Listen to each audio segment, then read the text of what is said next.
दोस्तों, गर्मी आते ही हम सब तरह तरह के पैकेज्ड जूस पीते हैं और इन्हीं जूसों में से एक है माजा और फ्रूटी। ये मैंगो जूस बच्चों से लेकर बड़ों तक सभी को पसंद होते हैं। लेकिन क्या आपने कभी सोचा है कि आखिर ये मैंगो जूस बनता कैसे है और क्या ये मैंगो जूस 100% मैंगो से बने होते हैं? तो बने रहिए हमारे साथ और देखिए मैंगो जूस फैक्ट्री में कैसे बनाया जाता है। और अगर आप चैनल पर पहली बार आए हैं तो चैनल को सब्सक्राइब कर लें ताकि ऐसे ही और भी अमेजिंग वीडियोस सबसे पहले देखने को मिल जाए। आइए सबसे पहले जान लेते हैं कि आम फैक्ट्री तक जाते कैसे हैं। दोस्तों, आपने अक्सर देखा होगा आम के पेड़ बहुत बड़े होते हैं, इसलिए इन पेड़ों से आम को तोड़ना भी कोई आसान काम नहीं है। नीचे के आमों को तो वर्कर्स हाथ से ही तोड़ लेते हैं और ज्यादा ऊंचाई पर लगे आमों को तोड़ने के लिए पिकिंग स्टिक का इस्तेमाल किया जाता है, जो आगे से कैंची जैसी होती है, जो आम के तने को काट देती है और आम नीचे गिर जाते हैं। और सबसे ज्यादा ऊंचाई पर लगे आमों को तोड़ने के लिए हाइड्रोलिक लैडर का इस्तेमाल किया जाता है।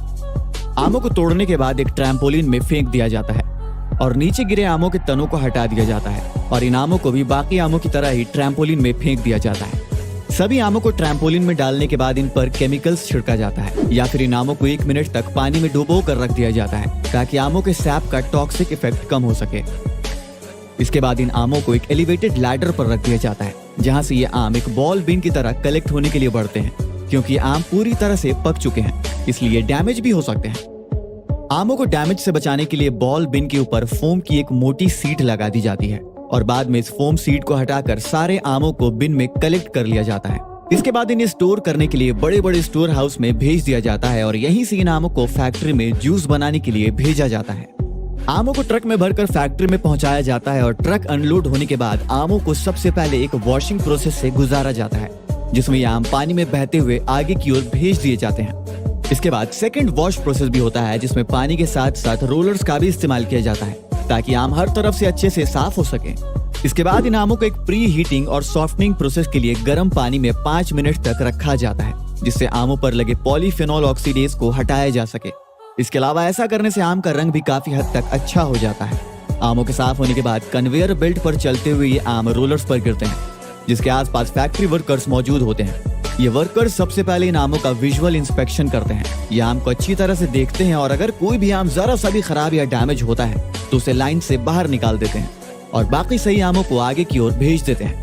इसके बाद वर्कर्स आमों के ऊपरी भाग को काट देते हैं। यहाँ से ये आम कन्वेयर पर एक डेस्टोनिंग मशीन तक पहुंच जाते हैं।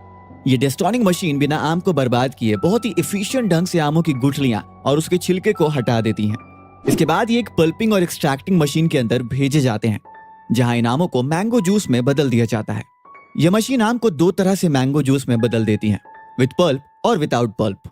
इन दोनों ही जूसों को निकालने के लिए अलग अलग तरह के फिल्टर लगाए जाते हैं। इस जूस को निकालने के बाद अब बारी है जूस को डिग्रेसर में भेजने की, जहां इस जूस में से एयर पार्टिकल्स को पूरी तरह से रिमूव कर दिया जाता है ताकि जूस में भरी ऑक्सीजन इसे ऑक्सीडाइज करके इसे खराब ना कर दे। डिग्रेसिंग मशीन में ये जूस 90 से 95 डिग्री सेल्सियस पर 10 से 15 मिनट तक रहता है।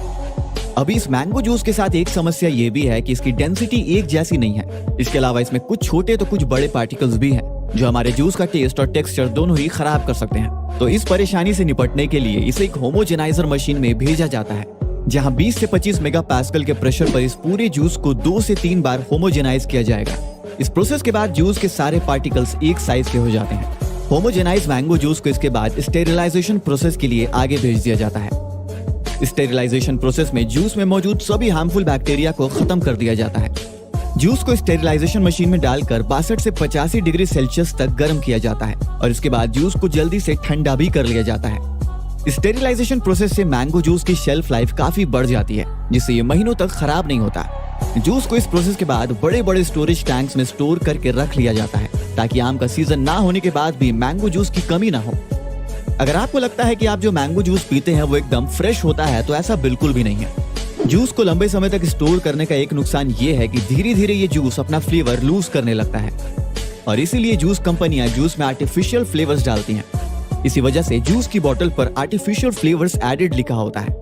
इसके बाद इस मैंगो जूस को पैकिंग सेक्शन में भेजा जाता है, जहां एक ऑटोमेटेड प्रोसेस सबसे पहले बॉटल्स को अच्छे से धोकर स्टेरिलाइज कर लेता है। इसके बाद इस मैंगो जूस को पैकिंग सेक्शन में भेजा जाता है, जहां एक ऑटोमेटेड प्रोसेस सबसे पहले बॉटल्स को अच्छे से धोकर स्टेरिलाइज कर लेता है और इसके बाद इन बॉटल्स में जूस को भरकर कैप्स को भी एक मशीन लगा देती है और सबसे आखिर में इन बॉटल्स पर लेबलिंग की जाती है और ये जूस पीने के लिए पूरी तरह से तैयार है। बस इन्हें सिर्फ ठंडा करने की देरी है। तो दोस्तों अब तो आप समझ ही गए होंगे कि फैक्ट्री में मैंगो जूस कैसे बनता है और ये जूस पूरी तरह से आम से ही बनाए जाते हैं। आपकी पसंदीदा मैंगो जूस कंपनी कौन सी है, कमेंट सेक्शन में जरूर लिखें। आज के वीडियो में बस इतना ही, मिलते हैं अगले वीडियो में। अगर आज के इस एपिसोड में आपने कुछ नया जाना हो तो वीडियो को अपने दोस्तों और परिवार वालों के साथ शेयर जरूर करें। और अगर आप चाहते हैं हम आपके भेजे हुए फैक्ट्स पर वीडियो बनाएं तो आप अपने फैक्ट्स कमेंट में लिख सकते हैं। वीडियो अच्छा लगा हो तो वीडियो को लाइक करें और हमारे चैनल अनसुना ज्ञान को सब्सक्राइब करें।